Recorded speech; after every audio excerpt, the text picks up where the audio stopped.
Thank you. Start जी, बिस्मिल्लाह करते हैं। आज का जो टॉपिक है उसकी ज़रूरत, सबसे पहले तो थोड़ा सा एक बैकग्राउंड समझने की ज़रूरत है, ज़रूरत क्यों पेश आई।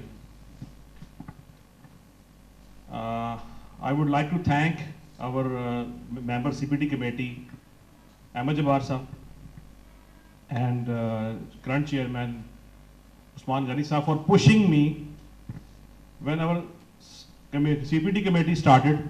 तो अहमद जब्बार साहब ने कहा जी, he was chairman at that time, तो उन्होंने आइडिया दिया कि हम अपने CPT कमेटी मेंबर्स हैं वो भी प्रेजेंटेशन दें, जो कि पहले ट्रेंड नहीं था कि हम, मेरा ख्याल था कि CPT कमेटी मेंबर नहीं देते प्रेजेंटेशन, बाकी हमें आउटसाइड फैसलाबाद लोगों को इन्वाइट करना पड़ता था।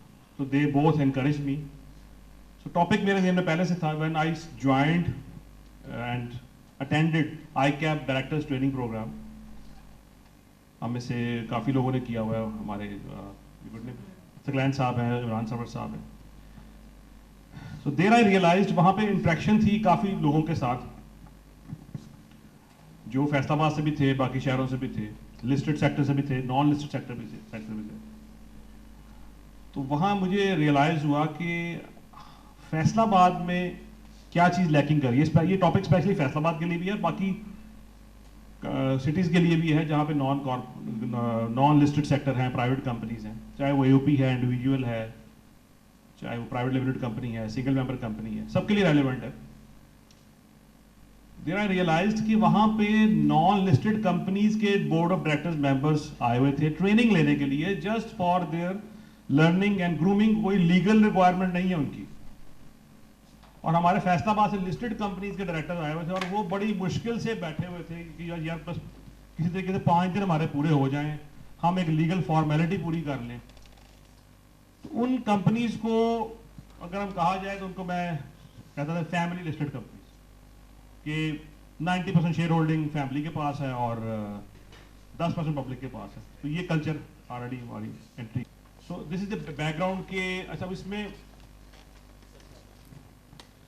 this is all background of this topic। तो ये मेरे जहन में था।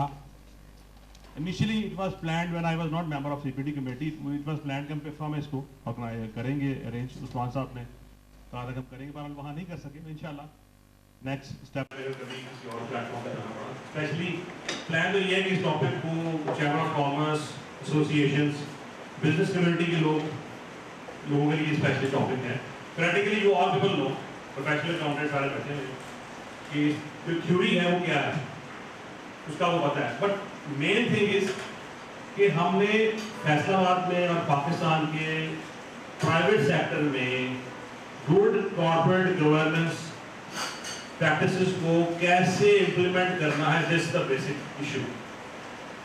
लिस्टेड सेक्टर तो फॉलो कर रहा है, उनकी लीगल रिक्वायरमेंट है और वो कुछ लोग उससे बेनिफिट भी ले रहे हैं, कुछ नहीं भी ले रहे हैं।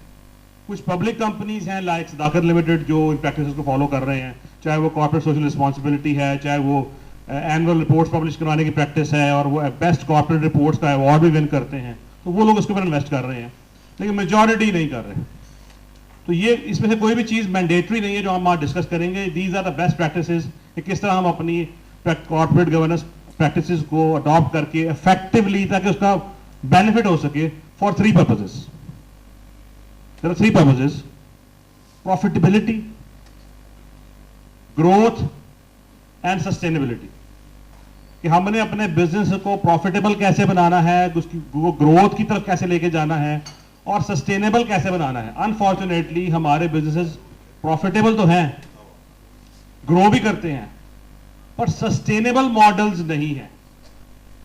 मोस्टली फैमिली ओरिएंटेड बिजनेस है। फर्स्ट जनरेशन आती है बिजनेस में, सेकंड जनरेशन आती है, डिवीजन हो जाती है, थर्ड का तो सवाल ही पैदा नहीं होता। अब बहुत सारे ग्रुप्स पाकिस्तान में जो चंद हैं, कुछ लोग इस ट्रेंड को फॉलो कर रहे हैं कि बहुत सारे ग्रुप्स जो हैं वो फैमिली कॉन्स्टिट्यूशन की तरफ आ रहे हैं, जिनकी सेकंड, थर्ड और फोर्थ जनरेशन आने को तैयार है, थर्ड आ चुकी है।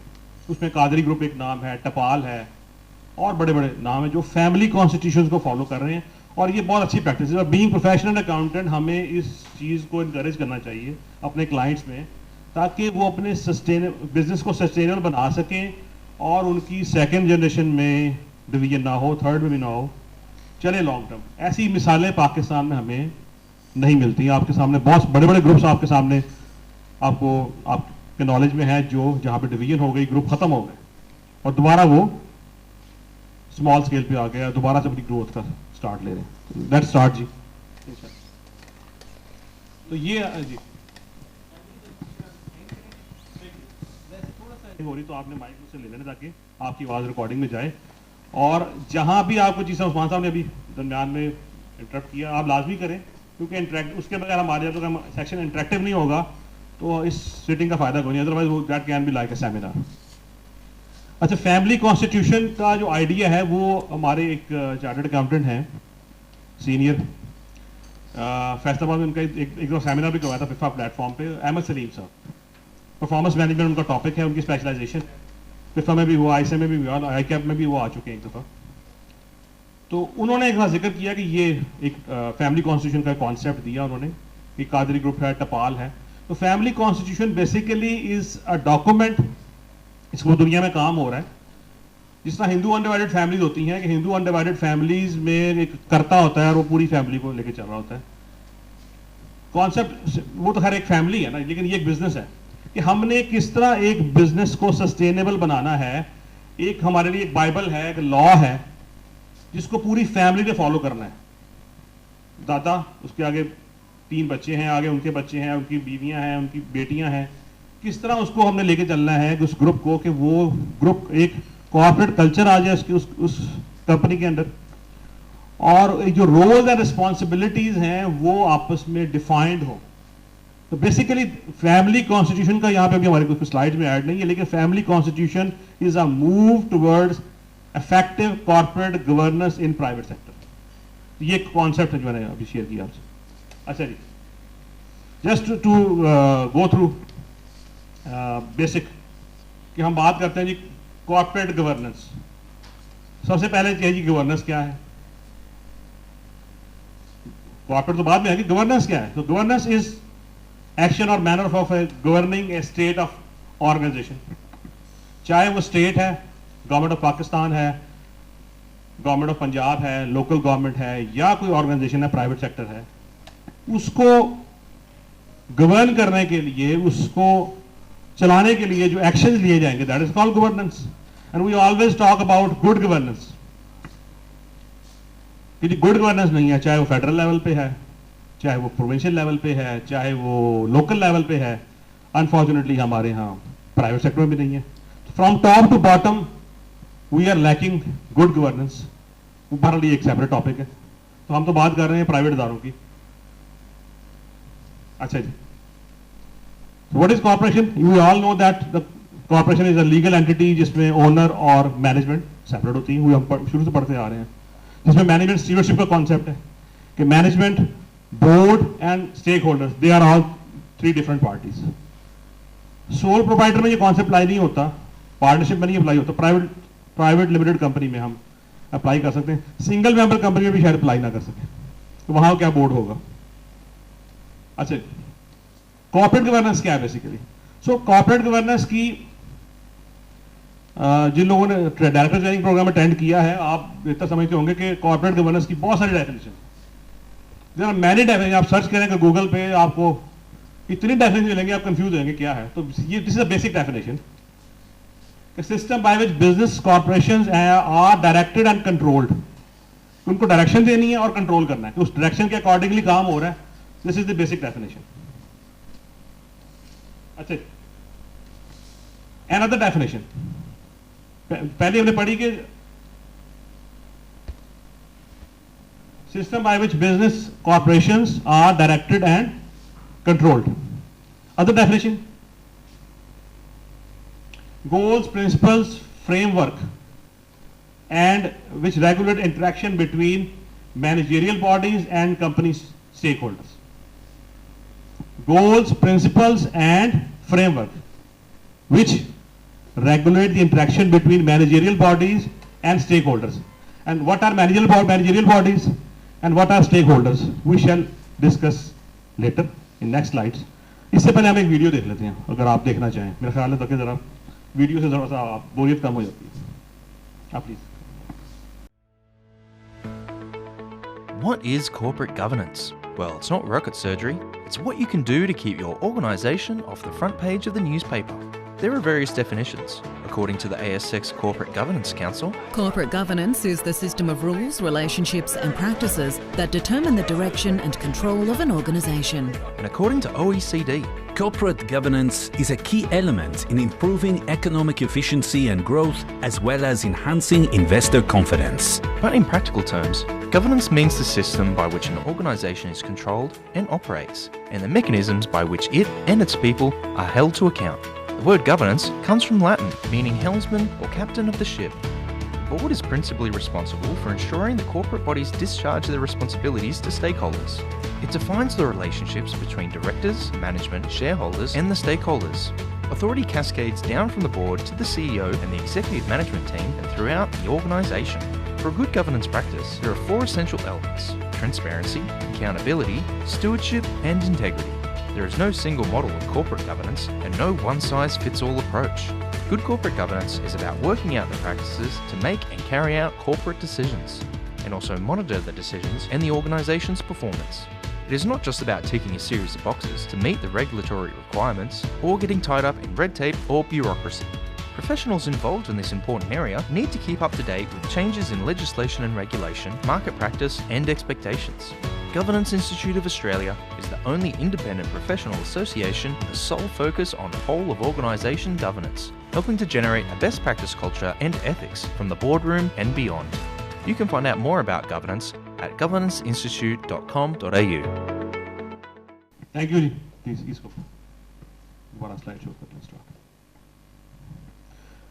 So ये basically ऑस्ट्रेलिया का एक इंस्टीट्यूट है, उसका अपना यूट्यूब चैनल है. You can see that channel, बहुत अच्छी वीडियोस हैं रिगार्डिंग कॉर्पोरेट गवर्नेंस.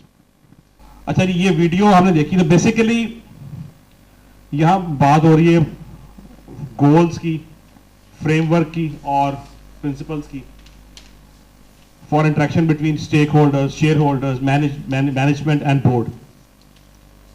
और हमने देखिए 4 इंपॉर्टेंट वर्ड्स उस वीडियो में: integrity, transparency, accountability and stewardship. So unfortunately these things are lacking in our private sector. अगर एक कंपनी के शेयर होल्डर हैं, फॉर एग्जाम्पल एक साहब है, उनकी मिसेस शेयर होल्डर हैं, वो डायरेक्टर हैं, सीईओ हैं, मिसेस डायरेक्टर हैं शेयर, बट प्रैक्टिकली वो सिंगल मेंबर कंपनी ही है, एक पर्सन चला रहा है, लेकिन आगे उनके बेटे आते हैं, उनकी बेटियां हैं. ठीक है जी, अब उसमें डिवीजन का एलिमेंट आ जाता है और वो बिजनेस डिवाइड हो जाता है, बजाय वो सस्टेनेबल मॉडल बनने के. रीजन कि एक भाई बिजनेस चला रहा है, ठीक है जी, और वो दूसरों को इंटरफेयर नहीं करने दे रहा, वो जो मर्जी कर रहा है, ऑल इन ऑल है, वो अकाउंटेबल भी नहीं है, ट्रांसपेरेंसी भी नहीं है वहां पे, इंटेग्रिटी भी नहीं है और स्टीवर्डशिप भी नहीं है. मतलब वो कह रहे हैं मैं ही मालिक हूं, बस बाकियों को हिस्सा मिलता नहीं मिलता, दैट्स ऑल. तो उसकी वजह से फैमिली में डिवीजन होती है और विरासती मामलात में झगड़े होते हैं. जैसे हमारे यहाँ स्ट्रक्चर है कि जी जो है प्राइवेट लिमिटेड के लिए 2 मेंबर चाहिए. अब 2 ही मेंबर हैं, 2 ही डायरेक्टर हैं, 2 ही बंदे मैनेजमेंट में. हाउ वुड डिफरेंशिएट जो आप बता रहे हैं कि मैनेजमेंट को, स्टेक होल्डर को, शेयर होल्डर को और बोर्ड को आप उस बोर्ड के आते हैं जी रात की मीटिंग हुई है बोर्ड की and we have decided this. तो इस लेवल पे क्या code of corporate governance would be effective with this components? अच्छा, मैं इस पर क्लियर कर दूंगा आपको. हम यहाँ पे code of corporate governance discuss नहीं कर रहे हैं. कोड ऑफ कॉर्पोरेट गवर्नेंस है लिस्टेड कंपनीज के लिए, कोड ऑफ कॉर्पोरेट गवर्नेंस है पब्लिक सेक्टर के लिए. यहां पे हम इफेक्टिव कॉर्पोरेट गवर्नेंस की प्रैक्टिसेस डिस्कस करेंगे जो मैंडेटरी नहीं है. मैंडेटरी सिर्फ क्या है? Companies act. अगर हम कॉर्पोरेट की बात करें, टैक्स या सेल टैक्स, इनकम टैक्स की बात नहीं कर रहे, सिर्फ कंपनीज एक्ट मैंडेटरी है, उसको फॉलो करना है, ठीक है, वो एक लीगल रिक्वायरमेंट है. हम बात कर रहे हैं कि बिजनेस को प्रॉफिटेबल बनाना है, बिजनेस को ग्रोथ देनी है, बिजनेस को सस्टेनेबल बनाना है तो इन प्रैक्टिसेस को फॉलो करेंगे तो बनेगा। आप जो बात कर रहे हैं मियाँ बीवी पार्टनर आगे, उनके बच्चे जब आएंगे, उनके जब बच्चे आएंगे तो डेफिनेटली फैमिली का स्ट्रक्चर बढ़ेगा, तो फिर बिजनेस सस्टेनेबल कैसे होगा? This is the basic question. क्या ख्याल? ये आप जो बात कर रहे हैं ये मेरे भी ज़हन में, सबके ज़हन में है। अच्छा, वहां पे मॉडल अप्लाई हो सकता है, वहां आप बोर्ड ऑफ डायरेक्टर्स की बजाय बोर्ड ऑफ मैनेजमेंट का एक बोर्ड ऑफ मैनेजमेंट बना दें। ये बात मैंने हमारी डायरेक्टर ट्रेनिंग प्रोग्राम में एक आइडिया दिया था कि आप एटलीस्ट बोर्ड ऑफ मैनेजमेंट बना दें, तो स्मॉल कंपनी है कि जो सीईओ है वो चेयरमैन है, उनकी मिसेस डायरेक्टर है, उन्हें अगर वो एक्टिवली इन्वॉल्व होना चाहिए, इट्स ओके। आप एक उस बोर्ड ऑफ मैनेजमेंट में सीएफओ, आपके प्रोडक्शन हेड उस बोर्ड ऑफ मैनेजमेंट का हिस्सा बने, आपके मार्केटिंग हेड उसका हिस्सा बने, आपके आईटी हेड उसका हिस्सा बने, एचआर के हेड हिस्सा बने। ये कमेटी में, हाँ कमेटी वहां होती है जहां बोर्ड भी बड़ा और आगे बोर्ड की सब कमेटीज बन जाए। यहाँ तो हम बोर्ड ऑफ मैनेजमेंट बना रहे हैं, बोर्ड ऑफ मैनेजमेंट उन्हीं प्रैक्टिसेस को, रूल्स को फॉलो करे जो हम यहाँ डिस्कस करने जा रहे हैं। जो जी मैं इसका जवाब इस तरह से देता हूँ कि आज की मिसाल है कि एक हमारे सबको पता है प्रोसेस होता है, वोटर साइन करवाने होते हैं, चेक साइन करवाने होते हैं। हमारे मियाँ साहब आज खाने के बाद जल्दी आ गए, तो वो बैठे हुए थे, तो लड़के सामने चेक कर रहे थे, तो उन्होंने साइन करने लगे, तो उन्होंने देखा कि अभी मेरे पास से वो साइन होकर नहीं गए। उन्होंने लड़के को भेजा कि जाएँ जाके पहले उस्मान साहब से साइन करवा लें और फिर उससे साइन करवा लें। वो खुद भी साइन कर सकते थे, सामने चेक पड़े थे, कर भी सकते थे, और उन्होंने कहीं जाना था, तो वो उन्होंने पहले लड़के को फटाफट जाओ के कमरे से साइन करवा के लाओ ताकि मैं साइन कर दूँ। तो उन्होंने सिस्टम तो उन्होंने बनाए। और इस तरह के बहुत सारे इंटरनल कंट्रोल होते हैं जिसमें मैनेजमेंट खुद भी अपने आप को वॉलंटियर करती है कि ठीक है हम भी आपके इन इंटरनल कंट्रोल्स को, इन पॉलिसीज़ को, इन प्रोसीजर्स को, हर चीज़ों को फॉलो करेंगे। तो अगर वो फॉलो करते हैं मतलब डिफरेंट पॉलिसीज, प्रोसीजर्स और कंट्रोल को, तो ऑब्वियसली ऑर्गेनाइजेशन बेहतर ही चल रही होती है। तो आई थिंक थोड़ा सा राना साहब के सवाल का जवाब ये है कि ये तो आपको खुद मैनेज करना है कि हमने कैसे करना है चीज़ों को। अगर आप यही करना है कि रात को अपने ब्रेन स्टॉर्मिंग करके सुबह आके उसके ऊपर अमल कर दिया, रात को कुछ सोच के स्पॉट पे कुछ किया, then that's not how the organization will grow. You will have to ultimately chop those things out. उनको आप बनाएंगे पॉलिसीज और उनके खुद भी अमल करेंगे। लेट्स से कि हमारी अगर इंक्रीमेंट्स लगती हैं तो मैनेजमेंट की भी उसी तरह से लगती है, लगनी भी चाहिए, ताकि उनको भी पता हो कि हमारा भी ये प्रोसेस है जो इनका प्रोसेस है। थैंक यू जी, बहुत शुक्रिया। इसी तरह मतलब इंटरेक्शन करें और इंटरेक्टिव बनाएं सेशन को। आपका फीडबैक बहुत ज़रूरी है, अदरवाइज फिर वो डिस्कशन हमारी इतनी फ्रूटफुल नहीं रहेगी। अच्छा, अब मकसद ये है कि जो हो रहा है, जो आपने बात की जो हो रहा है, हम यहाँ बात कर रहे हैं कि होना क्या चाहिए। अच्छे इदारों में जो ग्रो कर रहे हैं, सस्टेनेबल मॉडल को फॉलो कर रहे हैं, वहाँ बेस्ट प्रैक्टिसेस हैं। मैंने डायरेक्टर्स ट्रेनिंग प्रोग्राम में एक प्राइवेट लिमिटेड कंपनी के डायरेक्टर से मेरी मुलाकात हुई जो लाहौर में है, एहसान चपोसो में नाम ले लेता हूँ। वो एक छोटी सी दुकान से वो माशाल्लाह एक कॉर्पोरेट एंटिटी बन गए, वो लिस्टेड कंपनी नहीं है। तो मैंने कहा जी आप क्यों अटेंड कर रहे हैं ये पूछा, पहले उन्होंने मुझसे पूछा आपकी कौन सा लिस्टेड कंपनी है, आप क्यों अटेंड करें। मैंने just I am a professional for CPT और for my professional grooming. I am here for the same reason, for my professional grooming, not CPT. और मेरी कंप्लायंस तो नहीं है, लेकिन मैं अपनी ग्रूमिंग के लिए आया हूं ताकि मैं यहां से जो सीखूं इन 5 दिनों में मैं अपनी कंपनी में वो बेस्ट प्रैक्टिसेस इंप्लीमेंट कर सकूं। This is the basic difference. और इसी तरह फैसलाबाद में मैंने जब ये डिस्कशन की और जब मैंने शेयर किया कि मैंने ये प्रोग्राम अटेंड किया, तो कुछ लोगों ने मुझसे पूछा ये आपने कहाँ अटेंड किया। तो हमारे इंडस्ट्री के कुछ लोगों ने जो हमारे जानने वाले हैं, आपके जानने वाले हैं, उन्होंने लम्स से ट्रेनिंग की जाके, वो भी प्राइवेट लिमिटेड कंपनी चला रहे हैं, ठीक है जी। शबीर चावला साहब ने लम्स में जाके ट्रेनिंग की, वो भी प्राइवेट लिमिटेड इदारा चला रहे हैं, वो लिस्टेड कंपनी, लेकिन उनको भी शौक हुआ कि मैं भी जाके कुछ सीखूं, कुछ नॉलेज गेन करूं, कुछ लर्न करूं और अपने दायरे में उन प्रैक्टिसेस को इंप्लीमेंट करूं। ठीक है जी। ये अभी आप कह रहे थे कि पार्टनरशिप हमारी फैमिली जो है फर्स्ट जनरेशन में 80% ख़त्म हो जाती है और 99% सेकंड जनरेशन में, थर्ड जनरेशन शक्ल देखी नहीं थी। असल चीज़ सिर्फ फैमिली की बात नहीं है, दो दोस्त या दो बंदे ग्रुप करके आते हैं कॉपी बनवाने के लिए हमारे पास, उसको भी कहते हैं जनाब आपका सिस्टम क्या है, ये तो भाई हैं जी, कोई बात जितने मर्जी शेयर लेते हैं, मेरे 18 लेते हैं, इनके 92 लेते हैं, तो आप क्यों बनाएंगे? अगर जब वो भी सिस्टम में नहीं करते तो उस पार्टनरशिप का टेंडर बहुत हो रहा है। और कंपनियाँ, मेरा ख्याल है मैं 100 से ज़्यादा कंपनियों का वजह क्या है कि वो एक एक्सपोर्ट में है, एक दफ्तर बैठा हुआ है।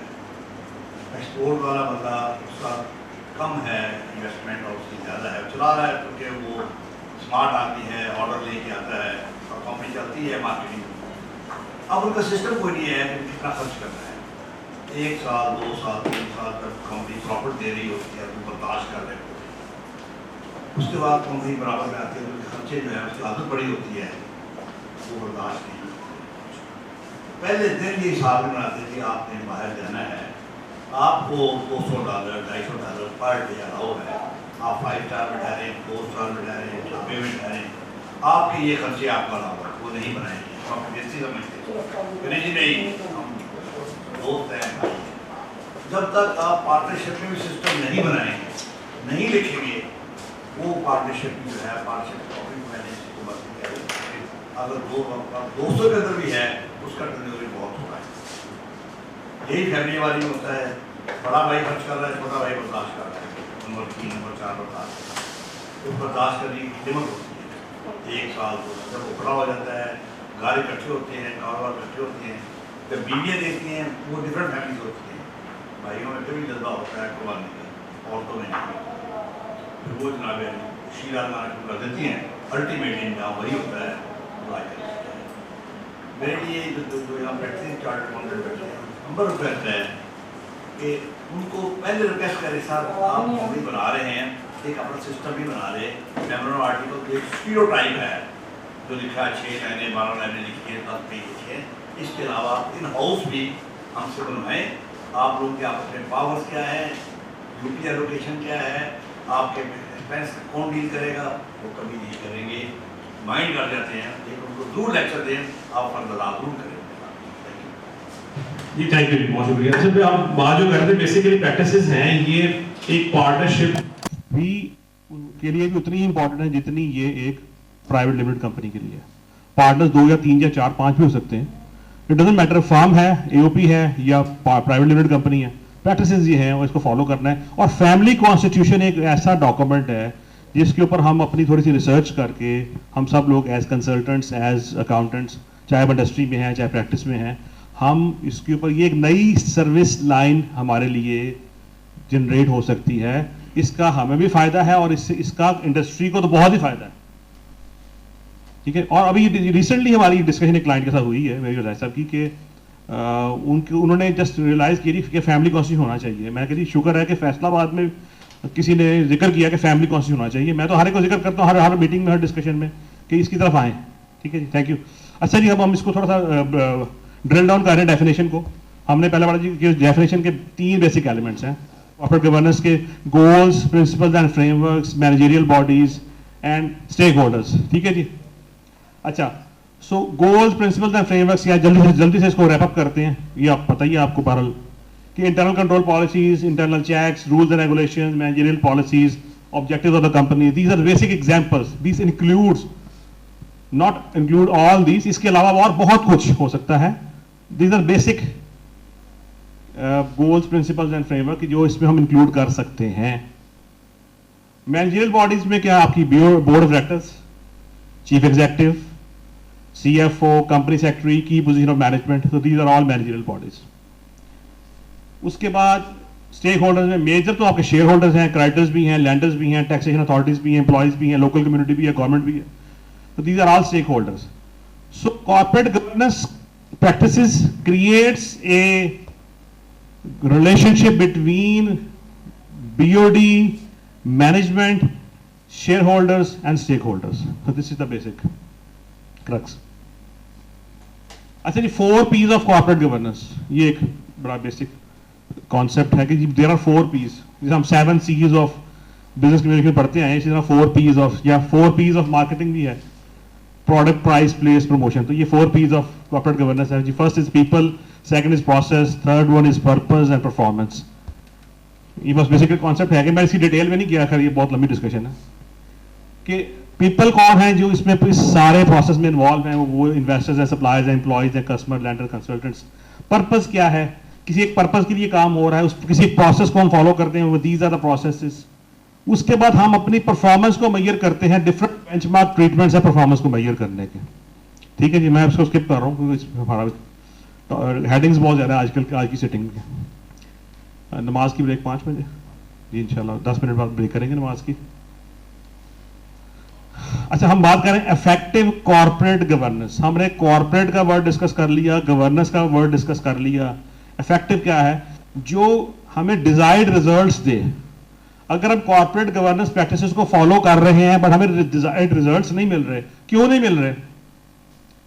क्यों नहीं मिल रहे? इसलिए नहीं मिल रहे कि हम उस सिर्फ फाइल की हद तक उसको फॉलो कर रहे होते हैं। मिनट्स एजेंडा बना लिया, मिनट्स भी बना लिए, फेक से साइन करवा लिए, फाइल का पेड भर लिया, बाकी जो रिस्पॉन्सिबिलिटी जो भी फॉर्मेलिटी है वो खाना पूरी कर लीजिए फाइल के हद तक, तो वो इफेक्टिव नहीं है, उससे डिजायर्ड रिजल्ट नहीं मिलेंगे। तो हम तो यहाँ बात कर रहे हैं इफेक्टिव, क्योंकि यहाँ लीगल तो मैंडेटरी तो कुछ भी नहीं है, गाइडलाइंस हैं, फॉलो करेंगे फायदा होगा, नहीं फॉलो करेंगे मर्जी है आपकी। ठीक है जी। अच्छा, इफेक्टिव कॉर्पोरेट गवर्नेंस की नीड क्यों है? ये 1999 में वर्ल्ड बैंक के प्रेसिडेंट का एक कोट है, the proper governance of companies will become as crucial to the world economy as the proper governing of countries. जितना कंट्रीज की गवर्नेंस इंपॉर्टेंट होगी, कॉर्पोरेशंस की गवर्नेंस भी उतनी ही इंपॉर्टेंट हो जाएगी इन फ्यूचर। ये 90 में उन्होंने बात कही थी। ठीक है, तो इफेक्टिव कॉर्पोरेट गवर्नेंस की नीड क्यों है? हमने बात की सस्टेनेबिलिटी की। For the sake of sustainable performance of a business, effective corporate governance is needed. World bank के प्रेसिडेंट ने 99 में जो बात कही थी वो आज सच साबित हो रही है, आपके आंखों के सामने है। इस इतने अरसे में गालिबन ये वही पीरियड है जिसमें हमने अपना करियर का स्टार्ट किया था, मेजॉरिटी हम लोगों ने, मैंने और बाकी लोगों ने। इस दौरान हमने बहुत सारे स्कैंडल देखे। एनरोल का स्कैंडल, ये कॉर्पोरेट गवर्नेंस एनरोल के स्कैंडल के बाद बहुत हाई क्रिएट हुई उसकी। उसके बाद जी प्लीज। अभी रीसेंट एग्जांपल जो उसकी है वो एयरलिफ्ट है। जो एयरलिफ्ट का है, 11 महीने में उसने पाकिस्तान की हिस्ट्री में सबसे बड़ा स्टार्टअप शुरू भी कर लिया और 11 महीने में वो ख़त्म भी हो गया। और सिर्फ प्रॉब्लम ये थी कि 26-27 साल का लड़का है, मार्केट में निकला है, पैसा रेज कर लिया है, सीड मनी मिल गया है, मिलियंस ऑफ रुपीज़ आ गए हैं, दफ्तर खड़े कर दिए हैं, सारा कुछ कर दिया है और सिस्टम्स कोई है नहीं, 11 महीने में कोलैप्स कर गए हैं। सैकड़ों नहीं हज़ारों लोगों को उन्होंने बर्बाद कर दिए, उनके कैरियर्स, और वो आज फारग है। तो यानी ये कॉर्पोरेट गवर्नेंस की ना होने की जो आजकल की पाकिस्तान की निस्बत अगर देखा जाए मार्केट में, तो ये जिंदा मिसाल है इस टाइम, और मेरे ख्याल में स्टडी करना चाहिए इसको। Thank you. एयरलिफ्ट, ये बेसिकली ये वो काफ़ी एयरलिफ्ट जी, thank you for a good example, real practical example. जी, वेरी रेलिवेंट एग्जांपल। अच्छा, इस बहुत सारे स्कैंडल हुए हैं माजी में, आपके फॉरेक्स कंपनीज के भी स्कैंडल्स हुए हैं, कोऑपरेटिव सोसाइटीज के भी स्कैंडल्स हुए हैं। वो तो खैर बहरहाल corruption is also an element, but bad governance is also an element. अच्छा जी, इसमें अगर हम आगे चलते हैं, सो ये एक लिंक है, ये एक स्टडी है कि कंपनीज ने ग्रो किया, और आप मल्टीनेशनल कंपनीज की एक केस स्टडी आप कह सकते हैं। ठीक है, ये इसकी मैं आपको पीडीएफ फाइल, या काइंडली जरा ऑन कीजिएगा, ओपन होती है। अच्छा, फाइल यहाँ नहीं ओपन हो रही, चलिए इसको स्किप करना पड़ेगा, आपको क्विट करना पड़ेगा आपको।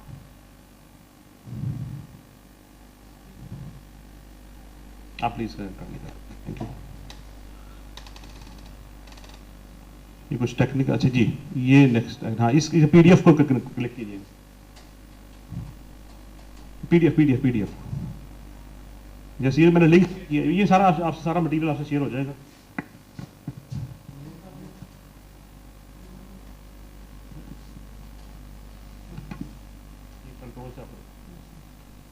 तो ये जो मैं जस्ट स्क्रॉल कीजिएगा, ये मैंने लिंक इसके साथ लिख लगाया है, नीचे स्क्रॉल कीजिए, स्क्रॉल नीचे, स्क्रॉल नीचे सॉरी जी प्लीज। तो ये एक स्टडी है सारी, एक वेबसाइट को मैंने PDF में सेव किया है। तो दिस आर ऑल स्टडी के मल्टीनेशनल कंपनीज के एग्जांपल हैं, कोक की, पेप्सी की, किस तरह उन्होंने अपनी क्या स्ट्रेटजी इख्तियार की, उन्होंने पेनिट्रेट किया पूरी दुनिया में। यूनिलीवर है, प्रॉक्टर एंड गैम्बल है, तो व्हाई नॉट, वो क्यों, वो भी छोटे से स्केल से स्टार्ट किया था, व्हाई नॉट अवर कंपनीज। तो हमें इसको सोचना पड़ेगा, बीइंग कंसल्टेंट हमें भी अपने क्लाइंट्स को एजुकेट करना पड़ेगा, अदरवाइज हमारी इकोनॉमी के हालात यही रहेंगे और कुछ मतलब इंडिया हमारे सामने है, इंडिया में है, बाकी बांग्लादेश ग्रो कर रहा है। तो दिस इज डॉक्यूमेंट, ये इंशाल्लाह आपसे शेयर हो जाएगा थ्रू ईमेल, ये लिंक भी इसके अंदर है। अच्छा, इसके साथ ये देखें जो स्टडी है, प्लीज स्लाइड, जो स्टडी है, इस स्टडी के अकॉर्डिंगली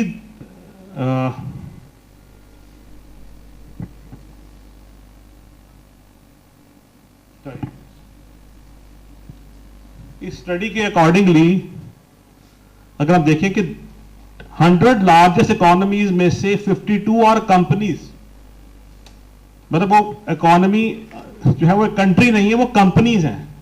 आप यूनिलीवर की एग्जांपल ले लें या और जो बड़े बड़े जायंट्स हैं, फॉर एग्जांपल गूगल की मिसाल आपके सामने है, माइक्रोसॉफ्ट है, एप्पल है और बड़े से, जो हमारी पाकिस्तान की इकोनॉमी से बड़ी इकोनॉमी है, those are not countries, those are companies.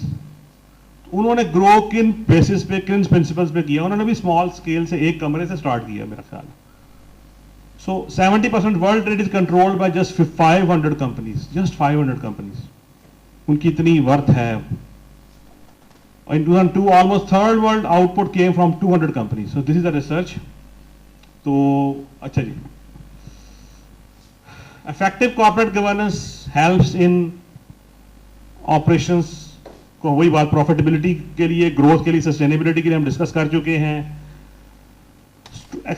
We have a responsibility towards society as well, being businessman, अगर कोई बिजनेसमैन है तो कॉर्पोरेट सोशल रिस्पॉन्सिबिलिटी के लिए भी इफेक्टिव कॉर्पोरेट गवर्नेंस जरूरी है, अदरवाइज आप उस एलिमेंट को सही तरीके से इंप्लीमेंट नहीं कर पाएंगे, CSR को।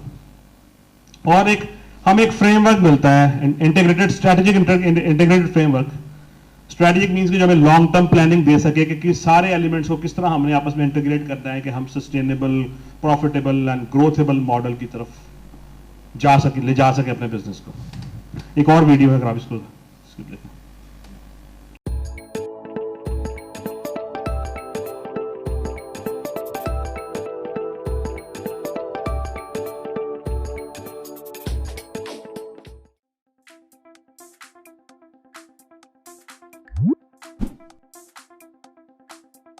When a group is too large for everyone to be involved in decision-making, it creates an entity to facilitate the process.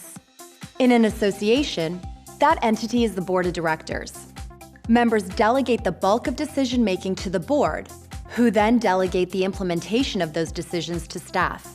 Governance is the rules and practices by which the board of directors ensures accountability, fairness, and transparency in its decision-making. Good governance is a robust and reliable system for making confident and timely decisions. Good governance gives members confidence in the decision-making process and leads to better decisions. It builds trust and respect between members and elected leaders, and it ensures ethical decision-making.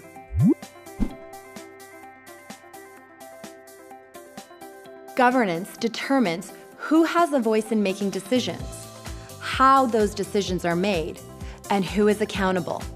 The rules for governing are defined in the association's bylaws and other governance documents. Ultimately, however, it's the norms and actions of the association's leaders that determine the effectiveness of governance. Here are some of the most important characteristics of good governance. Associations have an obligation to communicate, explain, and answer to members for the consequences of the decisions they made. Members should be able to follow and understand the decision-making process, including how and why a decision was made. Board decisions should be consistent with relevant legislation, common law, and the association's letters patent. Boards make decisions based on what is best for the membership, which requires that they solicit and listen to their needs. Associations should implement decisions and follow processes that make the best use of available resources while mitigating risk. The rules and practices by which the Board of Directors operates determines its governance. Good governance ensures accountability, fairness, and transparency as the association works to fulfill its mandate. Thank you जी। कुछ बातें पिछली video वाली repeat हो रही हैं, just to enforce short videos हैं, मैंने कहा चले इससे हमें ज़रा एक तकवीर मिलती है कि इंटरनेशनल लेवल पे लोग क्या सोच रहे हैं, क्या करते हैं। ओके जी, नमाज की ब्रेक कर लें, इसको फिर हम इस टॉपिक को वाइंड अप कर लें। मेरा ख्याल ये अब यहाँ से एक नया टॉपिक स्टार्ट हो रहा है नमाज के ब्रेक करने के बाद। ठीक है, थैंक यू।